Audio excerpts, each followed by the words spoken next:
Cameron Murray's my name. I'm an economist. Don't hold it against me. I work at the Australian Institute at the University of Queensland. I wrote this book, if you're interested in Australian politics, called Game of Mates, How Favours Bleed the Nation. It's about the revolving door in politics, who's giving out favours, how much they cost us, and what we can do about it. But tonight I'm not going to talk about that. What I want to talk about tonight, I've been asked to talk about the interplay between population growth and economics. And I'll be looking at my phone because I'm all paperless now. It's got my notes. So, if you believe the press, you would think that the debate on population growth and economic growth is settled. Peter Costello said, have one child for mum, one for dad, and one for the country.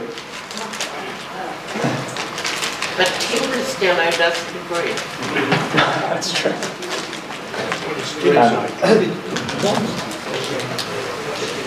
But this is really just political nonsense, and we need to call it out. It's sprouted by people with interests in juicing headline figures rather than improving the economic opportunities of everyone in the country. Now, the economics of population growth is actually settled. Let me quote from the World Bank here.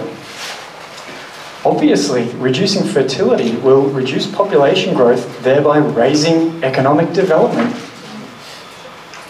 Quoting from one of their research papers. The central conclusion of this paper is that direct population policies and general development policies reinforce each other in raising per capita incomes. That makes sense to me. You'd think that we should incorporate this new information into our political debate. That was actually written in 1974. Okay? This is not new material. This is well established. The typical economic advice for countries is to lower your population growth. In Hong Kong, the slogan wasn't "and one more for the country," it was "two is enough." In South Korea, it was "stop at two, regardless of the gender." In Bangladesh, one child is ideal, two is enough. Okay? There's been family planning subsidies in Sweden in the 50s, Sri Lanka, Pakistan, India since the 60s. Every other country is talking about stabilising population for economic prosperity, except Australia. In Australia, we're told that high population growth is the recipe for economic success. But if you took a list of all the countries in the world by their rate of population growth and went down the page, I assure you that you would prefer to be in the companies at the bottom, the company of countries at the bottom of that list. The Japans, the Germanys. They're very wealthy, very developed countries with diverse economies and a lot of prosperity. You do not want to be at the top. So, what I want to talk about today is this core economic logic of why higher rates of population growth reduce economic development. And it really revolves around two issues at a micro and a macro level. And I guess combined, you could call them diseconomies of scale. So typically we think, oh great, more people, that's more efficiency, economies of scale, but that's not always the case. So let me talk at the macro level, and I think it's easier if we abstract a little bit away from reality and think about living on a small island economy with 10 people with one house each. And we increase our population growth by one extra person per year. But if it takes a whole year to build one extra house, that means instead of 10 people with 10 houses spending their whole year doing productive activity, one of those people has to spend a whole year building a house just so the 11 people have the same per capita wealth as they did before. We have to take away people from doing productive things just to duplicate the number of houses we have so that everyone has one house each. Okay? That's what I'd call the macro diseconomies of scale. Now let me scale up this little island economy we've been thinking about to Australia. So from the early 2000s going back, construction in Australia was around 7.5% of employment. So we could build enough houses and new roads and new infrastructure for everybody with 7.5% of the workforce. Since the mid-2000s, when population growth nearly tripled, it's been 9.5% of the workforce in construction. Now that doesn't seem like a big number. Oh, it's just 2%. 2% of the Australian workforce is 265,000 people who are just building more houses so we can have the same number of houses per person as we had before. On borrowed money. Well, there's a lot more to the housing market. I'm not going to get bogged down in that. But 265,000, that's a lot of people. That's in fact as many people as there are in the workforce in Canberra. So this high rate of growth, had we just gone back to the pre-2006 rate, means we could take the whole population of Canberra that's currently building houses just so we can have the same number of houses per person as we had before. They can do something different.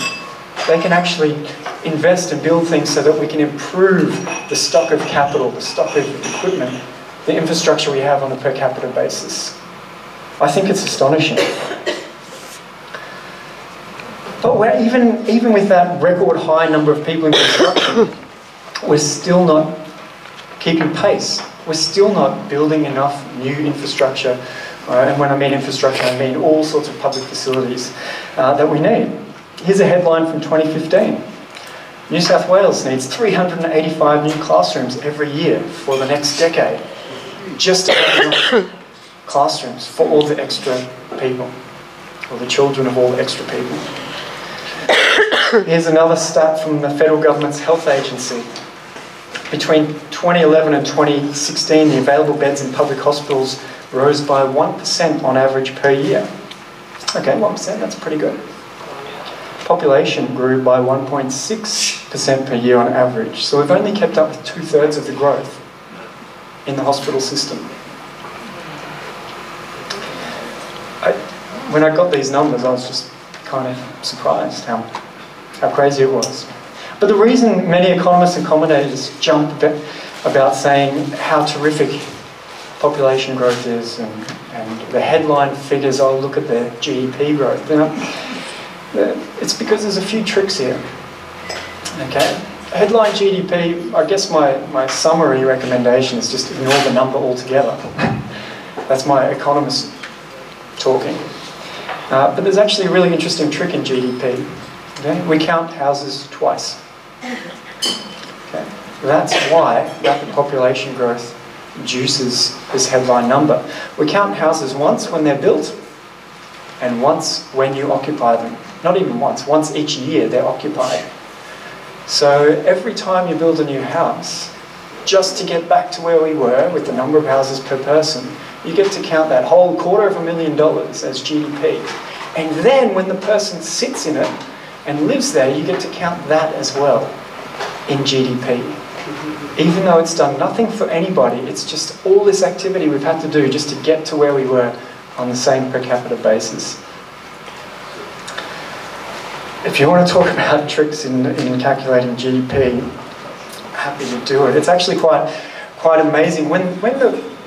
Just side note, interesting anecdote, when GDP was invented in the 1930s by the economist Simon Kuznets, he actually proposed that we remove things like military spending and, his words, the production of luxury housing, which would reflect a more enlightened social philosophy. So we've ignored that, we just count houses twice now. Bigger houses, the better, more GDP. It's amazing. So the past 4 years in Australia have seen very high rates of population growth, high rates of dwelling construction, but if we actually subtract that dwelling construction from GDP, we get a different picture. And we can do a little bit of arithmetic here. The headline GDP growth recently has been 2.8%. Amazing, fantastic. So the per capita GDP growth, 0.9%. Not quite as good. Subtract the part of GDP that is just duplicating the houses to accommodate the new people, we're down to 0.6% average growth.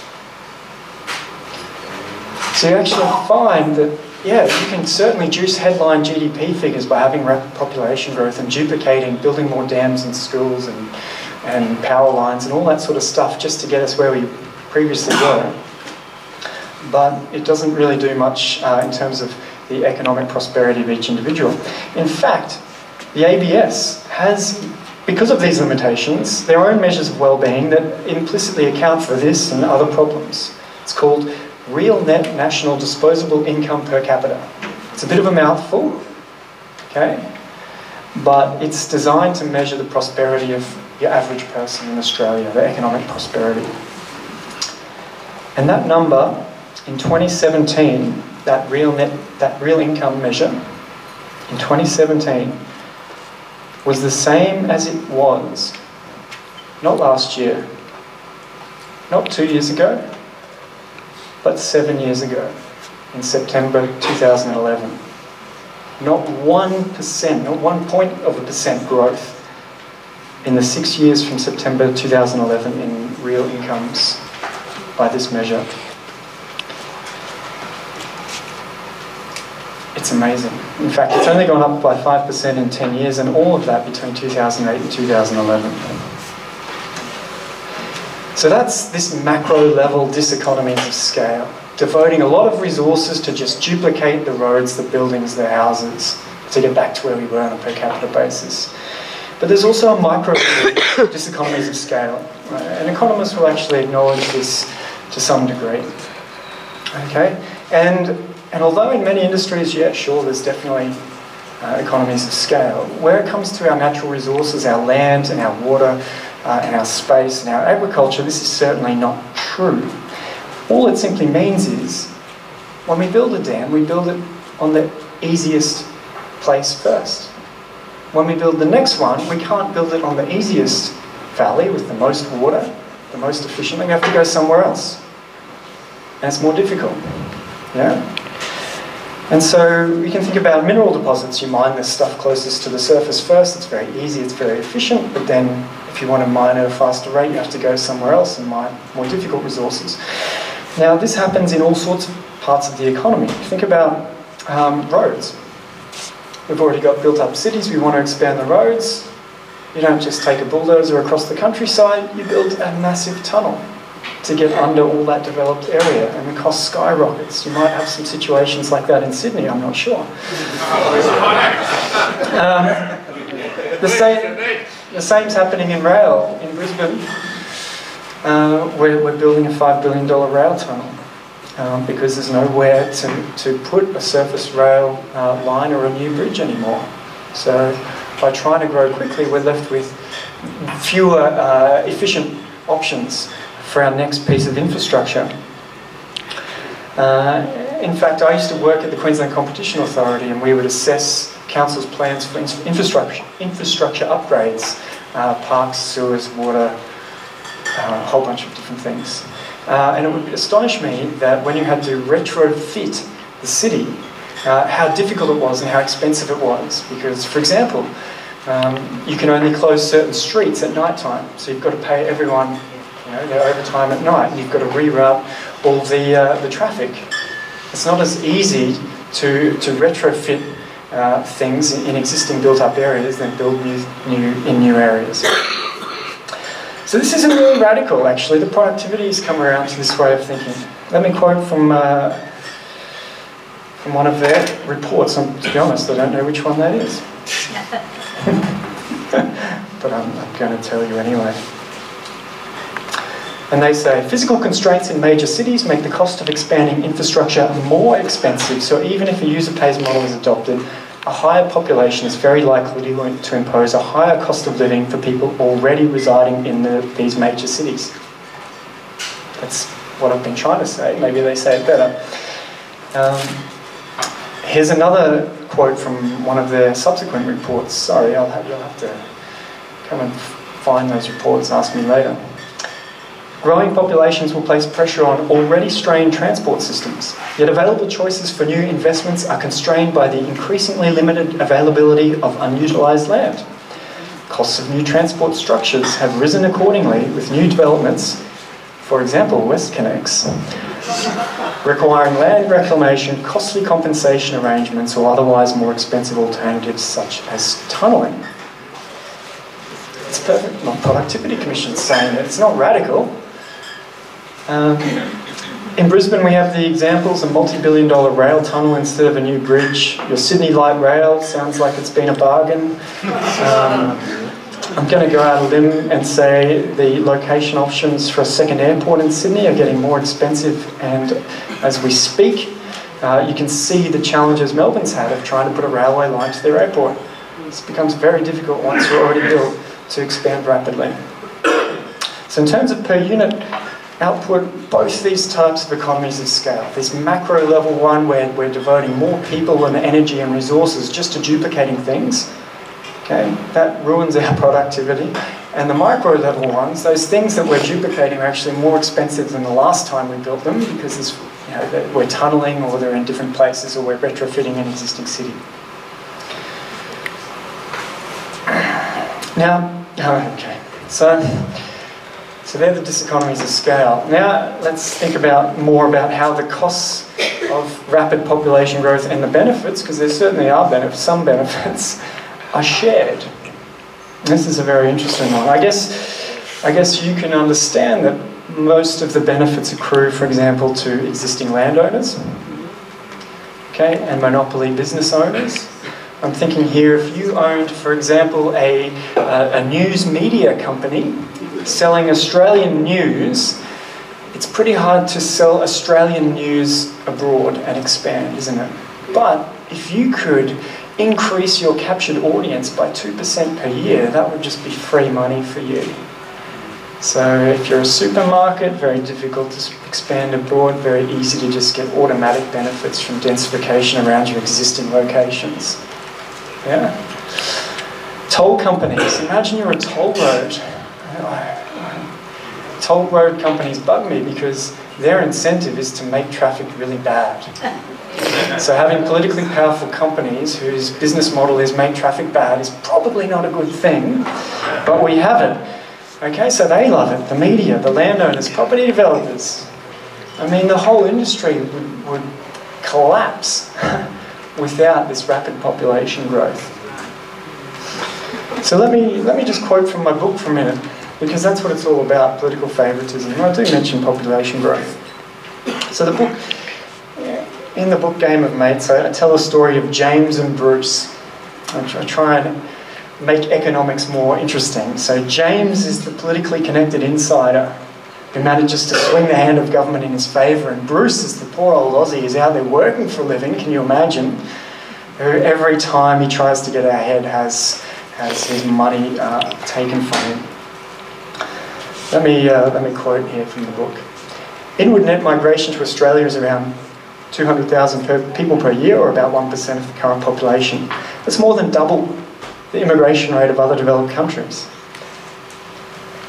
Consider the politics of this. Who benefits the most from additional skilled workers? Other workers who would have to compete for jobs who already live there?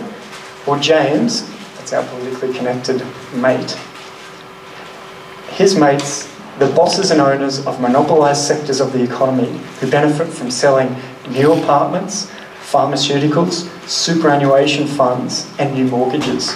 Of course, it's James. New migrants do not compete in his game. New migrants do not have political networks. They did not go to school here, nor will their families have political networks. They simply come to swell the number of those James can rob. Anyway, this is also not very radical, although I tried to make it more entertaining. Here's the Productivity Commission, that very conservative body we have once again, and I'll quote. The distribution of these benefits varies across the population, with the gains mostly accrued to the skilled migrants and capital owners. The incomes of existing resident workers grow more slowly than would otherwise be the case. It's pretty standard stuff. It's not crazy. Some people think that we need rapid population to solve the ageing problem. You've probably heard of that. I hope no one here feels like they're a problem for ageing. I can tell you that the Productivity Commission would say, despite popular thinking to the contrary, immigration policy is also not a feasible countermeasure to ageing. Oh, in fact, it can make it even worse because, of course, everyone ages. I also find it very puzzling that if you really didn't want more old people, you just don't give them any health care. I mean, it's pretty, like, what? You know, if that's really what you really truly believed, and you weren't just saying it because, you know, you want to support high population growth, then that's how you get it. You get people to die younger. Either you want it, or you don't really believe it. So, the good die young. So anyway, let me just start wrapping up. Who loses? The environment, the land being brought into urban uses. We've heard from William already about that. People who value the low-density lifestyle in Australia, who don't want to see redevelopment and densification, who actually like the low-density lifestyle of Australia. People who want a more diverse economy, to make things in Australia again, rather than just making more houses for more people and narrowing what we're capable of making. Some people think that the skills shortage is an argument, that we need to import skills for our economy. Anyone heard that one before? Yes. Anyone wondering how we can simultaneously have a skills shortage and have skills training and tertiary education as one of our largest industries? Because I am. I have no idea how that can be true. I can tell you training, post-school training, whatever, it is rubbish. Plenty of people that studied university or TAFE or whatever, it's supposed to be giving them skills. Employers say, In the question time, mate. In the question time. Population. Let me just be clear about this. Is just one of those myths, okay? Back in 2009, I'd actually decided to give up being an economist and thought a better life would be a medical doctor. At least I could do something useful. So I studied hard, I sat the entrance exam, I passed with flying colours, and I got accepted to UQ Medical School. But before making my final decision, I went to the hospital to shadow some doctors around for the day and see what it's really like. And I spoke to one of the officers there in charge of medical student placements. He actually told me that there was going to be a tsunami, this is his words, tsunami of new doctors coming online. I'm like, that's really interesting. I've heard there was a doctor shortage, particularly in Queensland at that time. Well, he said, it turns out that the quota for doctors at medical school in Queensland hadn't been increased for 20 years, so we had a doctor shortage. After a political crisis, they doubled the quota. All of a sudden, there's a doctor surplus. Okay? And here we are saying we need world record population growth because of skills shortage. It blows my mind sometimes. Regardless. I'm going to wrap up. William stole my final line, which was Japan. We often get told Japan's a basket case. We wouldn't want to turn into Japan with their negative population growth. I can tell you right now, Japan's unemployment rate's 2.5% and Australia's is 5.5%. If we were doing as well as Japan, we'd have 300,000 extra people employed. So forget about the Japan argument. Anyway, it's time for a real public discussion about population. It's time for some real facts about the diseconomies of scale that come from high rates of population. And it's time we called out the nonsense claims by vested interests wherever they occur. Okay? Most Aussies know what I've been saying here instinctively. Okay? The World Bank knows it. And I hope now you've learned a little bit more and can have those arguments with some more rigour, and I hope we'll have some good questions. Thanks for having me.